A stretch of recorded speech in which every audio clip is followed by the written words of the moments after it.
Et c'est le moment de retrouver le dossier dans l'11-12 comme chaque lundi. Eric Aubin, bienvenue. Bonjour. Derrière ce micro, Eric Aubin, donc dans le cadre de storytelling, donc on raconte une histoire d'une certaine façon, celle des succès et recommandations de l'UFC Que Choisir de Saint-Malo. Et là, vous allez nous parler d'assurance, Eric Aubin, cette semaine, notamment tout d'abord des assurances habitation. Est-ce que vous avez des cas concrets à ce sujet ? Alors oui, vous savez, la semaine dernière, on avait parlé dans le compte-rendu de l'UFC Que Choisir et de l'Assemblée Générale, on avait dit que les assurances et les banques, alors que je croyais que c'était le principal des sujets qui nous étaient demandés de traiter, en fait, arrivaient seulement en 3e position. Mais en 3e position quand même, donc sur le podium. Et donc, on a effectivement plusieurs cas d'adhérents qui viennent nous voir. Et c'est intéressant, juste pour illustrer le propos, et puis peut-être qu'après ça, on ira dans les éléments concrets, parce qu'en fait, il y a des réflexes qu'on devrait adopter par rapport à notre assurance habitation. Je vais juste vous donner un exemple. Un de nos adhérents s'est fait cambrioler. Alors, je vais vous raconter une petite histoire. Donc, il se fait cambrioler. C'est violent, déjà. C'est violent, sa porte est défoncée, bon d'accord. Il pense que il y a eu quelques objets qui ont été volés, donc très bien. Il déclare le sinistre à la police. Il récupère les factures de ce qui a été volé. Il cherche pas à charger la barque. Hein. Il déclare juste ce qui a été fait. Et l'assureur dépêche un expert qui va venir constater les faits. Donc très bien, l'expert arrive. En fait, l'expert n'a absolument rien cherché à constater concernant le cambriolage, ce qui était quand même l'objet de sa visite. En fait, il est plutôt venu pour essayer de constater que notre adhérent n'avait pas bien déclaré les différents éléments de son habitation de façon à trouver un terrain d'entente. Donc par exemple, il est allé dans le salon, il a dit attendez, cette pièce, alors vous avez déclaré 4 pièces, je vois que votre salon fait plus de 40 mètres carrés, ça vaut pour 2 pièces, plus de 40 mètres carrés. Qui le sait ? Qui sait que plus de 40 mètres carrés, c'est 2 pièces ? Et donc finalement, de fil en aiguille... Je confirme. Mais oui, et finalement, l'expert a fini par dire, bon, c'est quand même assez gonflé, c'est-à-dire il vient pour expertiser un cambriolage et finit par dire à notre adhérent, écoutez, bon, on ne va pas faire une rétroactivité sur la fausse déclaration que vous avez faite qui a généré une prime inférieure à ce que vous auriez dû payer. Par contre, on va s'arranger pour le dédommagement concernant le cambriolage. Vous voyez la perversité du truc. Hein, c'est vraiment... Donc, il faut faire attention. Une assurance habitation, c'est quelque chose qu'on ne lit pas. Enfin, je ne sais pas si vous lisez la vôtre, moi j'ai jamais lu. Il y a beaucoup d'articles et beaucoup de... Il faut être quasiment juriste pour comprendre. C'est prévu pour... Hein. Je pense que c'est prévu pour justement avoir des clauses d'exclusion, des éléments qui font que... On a tendance à dire c'est leur métier, ils connaissent, on connaît la compagnie. C'est ça. Enfin, sauf que... Oui, c'est leur métier, ils connaissent, mais enfin d'un autre côté, ils sont là pour faire c'est capitalistes, ils sont là pour faire de l'argent. C'est pas mal de vouloir faire de l'argent. Voilà, mais enfin d'un autre côté, parfois on se dit c'est incroyable, j'ai payé on a une autre adhérente, elle a payé, ça fait 30 ans qu'elle est dans une compagnie d'assurance mutuelle, une mutualiste. Ça fait 30 ans, elle a mis ses enfants, elle y a mis son mari, elle a un contrat d'assurance, elle a absolument tout contracté chez elle, elle a un sinistre. C'est comme si elle n'avait jamais existé. C'est-à-dire que la fidélisation est quelque chose qui n'existe pas visiblement dans les grandes compagnies d'assurance. Vous avez un problème, vous tombez sur une plateforme. Voilà. Il y a des moyens, heureusement, de pouvoir échapper à ça. Et justement, on peut parler de ces différents moyens. Parmi nos adhérents, on a quelques cas un peu croustillants. Par exemple, je ne sais pas si on peut citer, on peut la citer celle-là parce qu'elle a bien réagi. C'est Groupama avec l'urgence d'une situation où Madame M, qui est une de nos adhérentes, avait subi un violent orage de grêle. Donc évidemment, dégâts sur sa toiture importants. Elle déclare le sinistre à son assureur, donc Groupama. Et quand même, comme il y avait des infiltrations d'eau et que ce n'était pas sécurisé, elle fait réaliser les travaux sans attendre l'expertise et pour protéger son habitation des intempéries. Et puis, elle fait valoir le montant des travaux, mais Groupama dit non, on n'a pas donné notre accord préalable, donc on ne rembourse pas. Et donc, elle est venue voir l'UFC Que Choisir de Combourg, parce que nous sommes aussi à Combourg, et elle a fait valoir l'urgence de la situation, et qui était bien prévue pour le coup dans les conditions générales au titre de la nécessité de sécurisation. Et voilà, le sinistre était bien garanti en tant que dommage sur le bâtiment. Et donc finalement, mais ça a été assez rapide, Groupama a été cool sur le sujet. Ils ont constaté qu'effectivement c'était au contrat, que la clause existait bien. Donc ils ont remboursé les quand même 863,50 € qui avaient été avancés par notre adhérente. Donc voilà, encore une fois, une adhésion qui coûte 34 €. On rentre vite dans ses frais. On rentre vite dans ses frais. 34 € par an pour avoir finalement 863 € de récupérer, ça vaut la peine. Ça vaut le coup. Voilà, et donc vraiment, ce qu'on dit à nos adhérents et ce qu'on peut dire à nos auditeurs ici, c'est avertissez expressément l'assureur des mesures que vous prenez quand il y a une situation d'urgence. Un cambriolage, une porte qui ne ferme plus, vous avez le droit. Mais il faut vérifier dans votre contrat. Il faut communiquer. Hein. Il faut communiquer. Il faut dire, attendez, je suis dans une situation d'urgence, est-ce que vous me confirmez bien? Par écrit, pas par oral, pas seulement par téléphone. Par écrit, est-ce que vous me confirmez bien, par écrit, que ça va être pris en charge par l'assurance. Voilà. Si on continue dans les histoires, alors on a un cas d'un monsieur âgé, qui avait 84 ans, maintenant il en a 89 parce que l'histoire remonte à il y a quelques années, et qui était intéressé par la souscription d'une assurance obsèque. Donc il veut un contrat sur 5 ans pour couvrir la somme de 3 500 €. Ici il y a un contrat avec un agent d'assurance, il le signe sur une tablette. Et puis, 5 ans plus tard, l'échéance approche. Donc, c'est monsieur L qui cherche son contrat pour s'assurer du terme du contrat, et en fait, il s'aperçoit qu'il ne l'a jamais reçu, le contrat. Et donc, il n'a jamais pu le lire, et donc, il n'a jamais pu non plus renoncer, comme le prévoit l'article L132.5-1 du code des assurances. Il y a un code des assurances, il y a un code des banques, il y a un code des assurances, il y a un code pour tout. Civil, pénal. C'est des bottins téléphoniques, ça remplit des armoires. Mais bon, nul n'est censé... Quand on n'est pas de la partie, nul n'est censé ignorer la loi, Jean-Christophe. Oui, absolument. Donc vous nous invitez à lire, à prendre le temps, en fait. Vous l'avez dit la dernière fois. Vous mettez Zola de côté et vous lisez tous les codes civils et pénaux. Non, c'est incroyable. Et donc, le contrat est signé... a été signé sur une tablette, les prélèvements s'engagent. Il demande une copie, finalement, OK, l'assureur envoie la copie par mail, et là, il l'envoie d'ailleurs à sa fille, et là, ils constatent tous deux que c'est la petite case viager qui a été cochée sur la tablette. Et donc, l'assureur refuse toute modification et propose la résolution du contrat, et donc la perte de 90% des sommes qui ont été versées. C'est-à-dire que finalement, l'assureur se dit, bon, il a payé tous les mois, on peut conserver cet argent-là. Il y a eu une erreur, mais il ne l'a pas vu, il ne l'a pas signalé, on ne va pas modifier le contrat. C'est quand même une méthode assez déloyale. Donc là, pour le coup, je ne citerai pas le nom de l'agence. Et donc, monsieur L va se rendre à notre agence de Cancale, parce que nous sommes aussi, en plus de Combourg, à Cancale. Et il fait valoir, que nous faisons valoir auprès de l'assureur que le code des assurances n'a pas été respecté, que monsieur L est fondé à demander l'annulation du contrat et le remboursement des sommes versées. L'assureur refuse toujours, reste sur sa position, mais ne démontre à aucun moment qu'il a envoyé une copie du contrat à l'adhérent.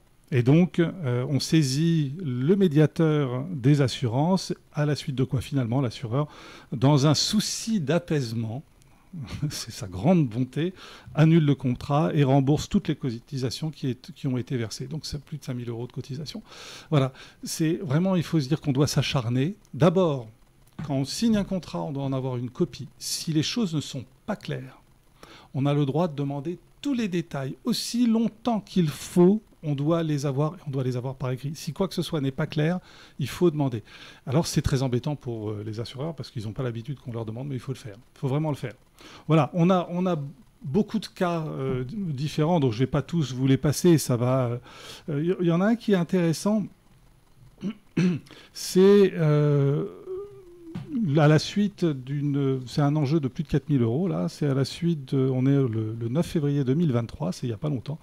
Et suite à l'incendie de la maison, l'assureur retient auprès de notre adhérent 9% du montant de l'indemnisation pour compenser le montant d'assurance qui n'a pas été payé pour les autres bâtiments On revient à mon histoire de j'ai pas déclaré exactement tout ce qu'il y avait. C'est-à-dire les autres bâtiments, c'était un abri de jardin, un appentis, ça faisait 19 mètres carrés en tout. Et en plus, ces dépendances n'ont pas été touchées par l'incendie.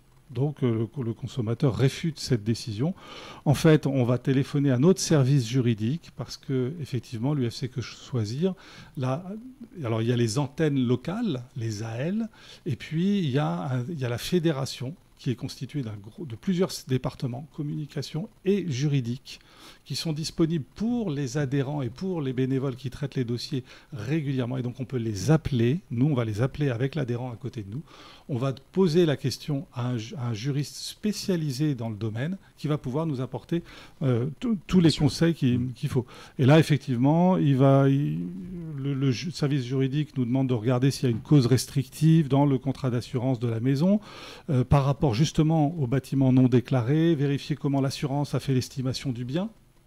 Parce que est-ce que c'était la maison seule ou l'ensemble de la propriété? Parce que ça expliquerait le pourcentage de déduction fait par l'assureur. Et puis il y a un article, bon je vous passe, c'est l'article L121-1 sur lequel on s'appuie pour pouvoir montrer qu'on est fondé dans notre démarche. Et là, il y aura un arrangement avec l'assureur qui annulera finalement les 9% de pénalité. Mais 9%, quand vous en avez pour plus de 4 000 euros, et un incendie, c'est beaucoup plus que 4 000 euros. Ça vaut le coup d'avoir adhéré à UFC Que Choisir. Absolument, c'est vraiment ça. Éric Aubin, en vous écoutant, vous l'avez dit, l'importance de bien lire son contrat et de se le faire expliquer au besoin. Alors justement, parce que vous l'avez dit, on n'est pas juriste, il y a beaucoup d'articles, c'est long à lire. Comment on peut avoir une explication, on va dire, en français courant pour bien comprendre tout ça, ces enjeux? Alors, on va s'adresser... Alors là, ça va dépendre de la démarche qu'on va souhaiter faire. Avec qui est-ce que j'ai envie de contracter? C'est pas avec qui en tant que compagnie d'assurance, mais peut-être que si je souhaite, je ne suis pas spécialisé dans le domaine, je n'ai pas un bagage juridique qui me permet de bien comprendre. D'abord, je peux aller voir l'UFC Que Choisir pour me faire expliquer un certain nombre de choses sur mon contrat. Alors ça, c'est important. Oui. Ça, c'est important. On peut venir nous voir pour avoir de l'information au départ. Et je vous rappelle qu'on est 8 avenue de Moka, qui est donc, ou rue de Moka, je ne sais plus si c'est avenue ou rue, c'est pas grave, qui est donc à Saint-Malo. Les Malouins connaissent. Et voilà, les Malouins connaissent. Et puis, on peut prendre rendez-vous, on nous téléphone pour prendre rendez-vous à la permanence. Téléphone tout à l'heure. Et donc effectivement, la première on peut venir nous voir. Si ensuite on souhaite avoir vraiment des explications proches, nous recommandons de travailler avec un courtier ou avec un agent local, quelqu'un qu'on va physiquement pouvoir rencontrer. Ça ne va pas coûter plus cher pour l'assurance parce que le courtier, lui, il va être rémunéré par l'assureur. Puisqu'il lui amène un client, il va avoir une commission là-dessus, mais le contrat sera le même prix que si vous étiez passé par ailleurs. Voilà. Et donc, le courtier, lui, est un spécialiste qui va pouvoir vous renseigner. Ça vaut la peine, à mon sens, de passer par l'humain. À l'opposé, vous avez les assureurs low cost qui sont uniquement via Internet. Là, vous tombez sur des plateformes. Vous ne savez pas si les gens comprennent réellement vos questions. Ils ne sont peut-être pas mieux informés que vous, finalement. Ils vont remonter le sujet. Vous ne savez pas bien où ça va. Voilà. En tout cas, et je dis parce que c'est mon expérience personnelle. Nous, familialement, je travaille avec une assureur, avec un courtier. Et c'est vrai qu'on a la relation humaine qui est là. Et attention aux biens déclarés, aux surfaces déclarées, vous l'avez dit, Éric Aubin, donc ça a bien l'importance de connaître aussi ces surfaces, de revoir éventuellement tout ça. C'est ça. Le dialogue aussi, parce qu'on ne cherche pas la confrontation, on cherche le sens dans ces explications-là, réussir à sortir par le haut, si je puis dire. Exactement, et puis on souhaite que si j'ai un sinistre, je sais qu'au titre du contrat, par exemple, je vais avoir un délai de remboursement. Mais le délai d'instruction n'est pas indiqué. Et donc peut-être que l'expert qui va venir voir mon sinistre, il va venir dans 2 mois, il reportera peut-être le rendez-vous, ça me mettra dans 4 mois. Pendant ce temps, moi j'ai toujours mon sinistre avec lequel je dois vivre, c'est peut-être un dégât des eaux, c'est peut-être une toiture qui est partie, enfin voilà. Et donc là aussi, si on peut mettre de la pression via l'agence avec laquelle on travaille ou via la mutuelle ou autre, à ce moment-là c'est mieux parce que c'est le délai d'instruction qu'il va falloir garantir. Et puis concernant les pièces, alors là on va être très précis, selon les contrats est considérée comme pièce principale une surface de 7 à 9 mètres carrés. Voilà. Cuisine, salle de bain ne sont pas comptabilisés dans le nombre de pièces. En revanche, les combles transformés en pièces à vivre ou les mezzanines en font partie. Ah oui. Et les pièces de plus de 40 mètres carrés comptent généralement pour 2 pièces. C'est ça. C'est ce qu'on a dit tout à l'heure. Donc, 7 à 9 mètres carrés, c'est une pièce. Plus de 40 mètres carrés, c'est 2 pièces. Et ça donne des indicateurs, voilà. Effectivement. Il y a les outils exclusifs aussi, si on s'abonne à ufcquechoisir.org. Et on pense aux comparateurs d'assurance notamment. Absolument. Alors, je l'ai testé. J'ai été surpris d'ailleurs. Alors pour ça, d'abord, il faut s'être enregistré, il faut avoir souscrit à l'abonnement quechoisir.org. C'est pas UFC, c'est Que Choisir. Donc c'est l'organe presse, l'organe média de l'UFC Que Choisir. Donc c'est quechoisir.org. Et là, vous allez trouver un comparateur qui va dire selon que vous êtes propriétaire ou locataire, selon que c'est un appartement ou une maison, selon votre code postal, on va vous donner les différents contrats multirisques habitation qui peuvent exister. Et pour chacun d'entre eux, parce que vous allez peut-être vous dire, ah bah tiens, celui à 195 €, c'est le moins cher. Mais peut-être que celui à 205 €, il va être peut-être plus bas en prix, mais il va être beaucoup mieux noté en nombre d'étoiles, parce qu'on va vous dire, la réactivité, c'est 3 étoiles, le délai, le nombre d'options d'assurance, c'est 3 étoiles ou 2 étoiles ou 1. 1 étoile, c'est mauvais, 2, c'est bon, 3, c'est excellent. Alors, il y a les critères aussi de choix d'une assurance habitation. Eric Aubin, peut-être qu'on vous pose la question. Ouais, Que choisir. Il faut vraiment s'occuper. Je pense que derrière les critères de choix, alors effectivement, c'est en fonction de nos besoins propres, mais regardez à nouveau votre assurance multirisque habitation. En fait, on a compris un truc, c'est que c'est pas parce que je suis adhérent ou client de mon assureur depuis très longtemps que j'ai un régime de faveur. Je peux être là depuis 30 ans, de toute façon, je serai qu'un numéro. Alors ok, puisque c'est comme ça, alors c'est très ennuyeux pour le consommateur, c'est très bon pour l'UFC Que Choisir, parce que ça veut dire qu'en tant que défendeur des consommateurs, eh ben finalement la concurrence est bonne, parce que finalement si on amène... Elle profite aux clients. Mais oui, et donc en fait les compagnies d'assurance, je ne comprends pas qu'elles ne gèrent pas la fidélisation de leurs clients. C'est comme disent les Américains, money is on the follow-up. L'argent c'est dans le suivi des clients, évidemment. Et donc voilà, regardez votre assurance multirisque habitation, renégociez-la éventuellement. Voyez s'il n'y a pas un autre type d'assurance qui vous est proposé qui pourrait être plus intéressant en fonction de vos besoins. Parce que peut-être que vous avez fait un agrandissement, vous avez peut-être aménagé votre garage en bureau, vous avez peut-être fait des choses. La vie passe. Donc vous avez intérêt à revoir votre contrat d'assurance, à le renégocier et à le traiter peut-être avec, encore une fois, on recommande le courtier ou l'agent. Autre question, Eric Aubin, société d'assurance ou mutuelle d'assurance ? Société d'assurance, c'est les sociétés capitalistiques qui proposent des assurances.